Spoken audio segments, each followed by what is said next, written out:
Now we can have a little fun. Hey, first of all, thank you so much for volunteering, stepping up. A couple quick things, behind the scenes things that nobody, well, you may know if you really think about it. But Alan, who's sitting right here, and a guy named Russ Wiss have been our audiovisual people, have put all this together. They've been at the fairgrounds almost every night along with a guy named John McLeod. And there's been a ton of stuff going on behind the scenes with those three guys plus the team they put together. With Rosemary leading the charge right there. But there's been a ton of work put into this. And I want to thank the folks here at Fair Farms. I know they're the backup. If we get bad weather, we'll stream it from right here. So we thank y'all for doing that. So a couple quick things. The response to volunteering was really overwhelming. We got every church got a bunch of people to contact me. The Gideon group, a bunch of those folks have contacted me. So we really are overwhelmed with volunteers, which I think is a good thing. And so a couple specific tasks we're charged with that night. Set up and clean up. Now, we went down there yesterday, and everything's actually pretty ready to go as far as setup. But there will be some cleaning up that night to do. You'll be directed by probably John McLeod on what needs to be done to prepare for the next day. So when you get down there, it's your night to serve. Just pay attention, keep your ears open.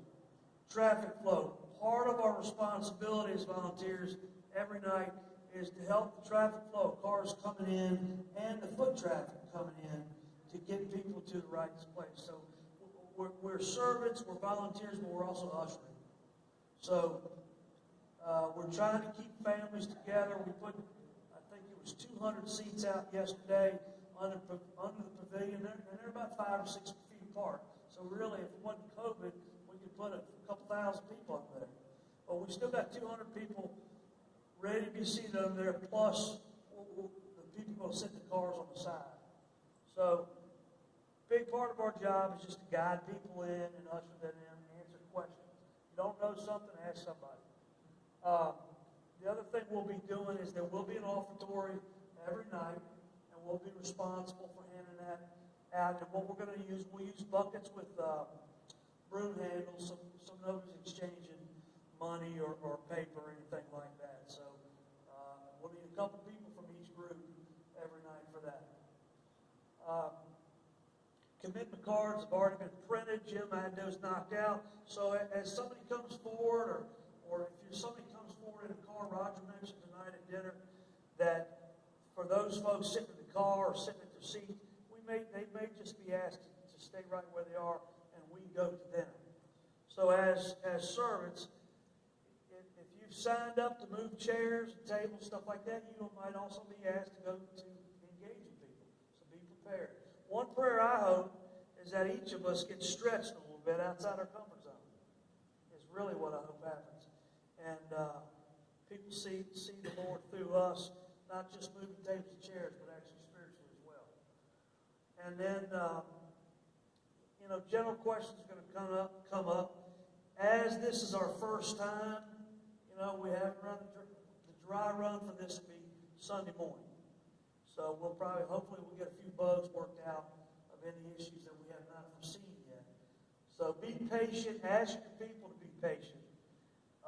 Working through this. The one thing, because of the overwhelming response, one thing that I worry about is we don't want to be all standing there on the sidelines like vultures ready to pounce on people because somebody wants to come forward, and all of a sudden 10, 12 guys come over there, women come over there, and they're a little overwhelmed when they took all their courage that they got that night from the Lord just to stand up to come forward. So let's be mindful of that. That's one thing. Some of the nights we've got 25 people signed up. We asked for 10 to 12. I'm happy that we have 25 people on some nights. But just be mindful that we don't overwhelm people who are unchurched or non-believers yet. Okay? Please be mindful of that. We do have, for volunteers, everybody's going to be asked to wear a T-shirt just to identify you. They'll be in the over here to Ferry Farm and to the other various places through the leadership. Any questions? Yes, sir. You mentioned dry wet Sunday morning, so are you holding your church service? Fairview Baptist is doing our service there at 11 o'clock for several reasons. The purpose of the dry run. Roger's going to actually do the service, so I don't know what time your services are here or wherever you are, but you're welcome to come. Everybody, it's open to everybody. 11 o'clock. Yes, sir. Second question? Yes, right. Someone comes forward, we want to pray with them. Are you going to give us any instructions on what that might look like? Well, as I said about standing there like vultures, does everybody hear me? Can I cut this off? Okay, no problem. Sorry. You don't like it. It would be a great blessing if we had people lined up, right? So one of the purposes for the volunteers are so if there is, fortunately for all of us, a line of people that are wanting to talk to Roger, come forward, they're not standing there for 20 minutes and nobody's engaging. That's really our role. So I would encourage you to pray with them. Maybe it's a situation where they just having a terrible time at their house. Maybe they found the Lord for the first time. It could be anything they ask you to pray for. Hopefully it's for salvation. But I'd ask you to be ready to pray for anything. You just don't know what's on people's hearts. He may say something that sparks something that's been going on in their household, and this change their life for the better. Betty Lee, I saw your hand up. If we're sitting in our car, if I'm sitting in my car, how do I hear what the speaker says? Well, there will be a radio station. I'm not sure if we've picked it yet or not, but this is the way the Indian tribe has done it. Everybody tunes to 90.3. So we're going to have a radio station. It will be a sign up, I believe, correct, Alan? I think that's what we talked about. Just say, turn your radio to 87.2 or whatever. And you'll be able to tune it in through the radio. I just don't think they've picked the frequency yet as of yesterday. So when you get there, you'll know it, okay?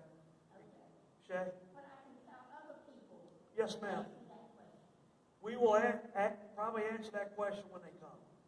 I don't know the answer right now. That's what Russ Wilson said yesterday. He just hadn't found. You know what he wanted to do? He wanted to take a radio under the pavilion and find out what picks up the best. I believe, or something along that. That's not exactly what he said, but pretty much the same thing. I know you said something about the roof was good. Yes, Shay.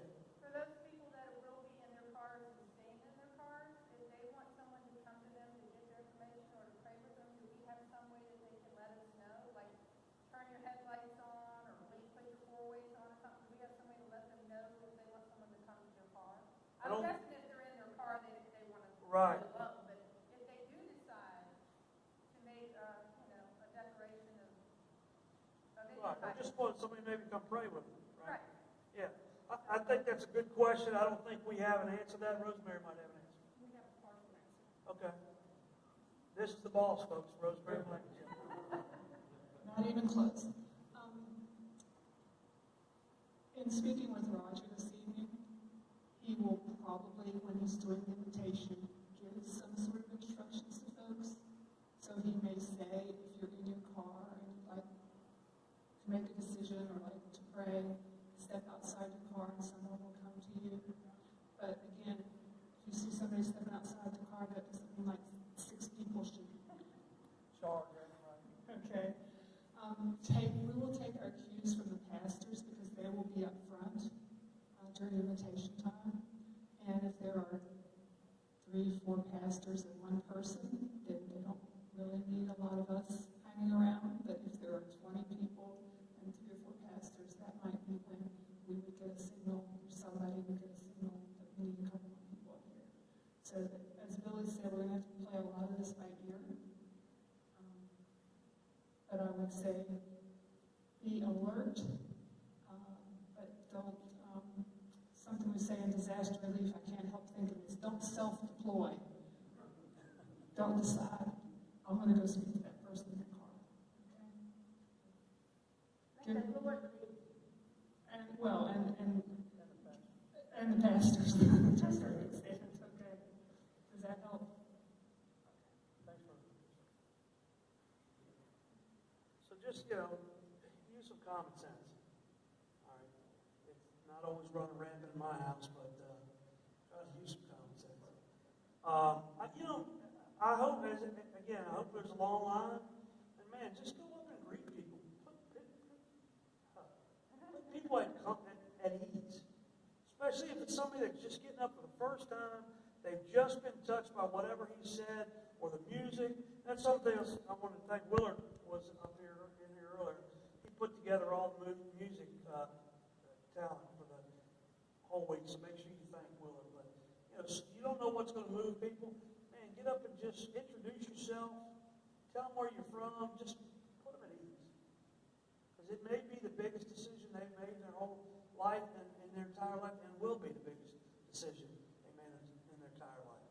So just put them at ease. Just engage them. Any other questions? Good. Do you have a time and place that all volunteers should show up for this event? So every night, good question, Rosemary. Good point, Rosemary. Everything starts at 7. We'd ask you to be there by no later than 5:30 all 4 nights. It's going to end about 8:30 to 9. We have a long line of people coming forward. Hopefully it'll go to midnight, right? It'll be the prayer.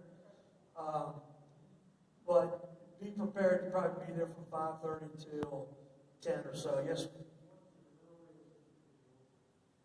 I think the gates open at 5. And speaking of that, everybody needs to go through the gates just like everybody attending. If you are a volunteer, just go through the main gates and you'll park and walk. If you need to park closer because of any handicap or any other situation, let somebody know and we'll guide you up to the front. Okay. Now the workers for the fairgrounds, Travis Bullock's people, they're working that night. We are there really to help them with parking. They handle events all the time, so we're there to kind of help as a helper to those that already park people for these big events already. So they know what they're doing. So if you want to tell your folks, if somebody needs it because they can't walk a long distance, needs to park close, just let's make somebody aware of that. Okay? Any other questions, Jay? Will you give me the cutoff? Oh, what color is the t-shirt? You want me to Like a royal blue. All right. Anything else? David, your hand up. All right. Well, hey, let's close in prayer one more time, if we could, please. Father in heaven, we just thank you for this opportunity. Thank you for those that have stepped up and want to volunteer. Lord, as we go into next week, Lord, expand our comfort zone.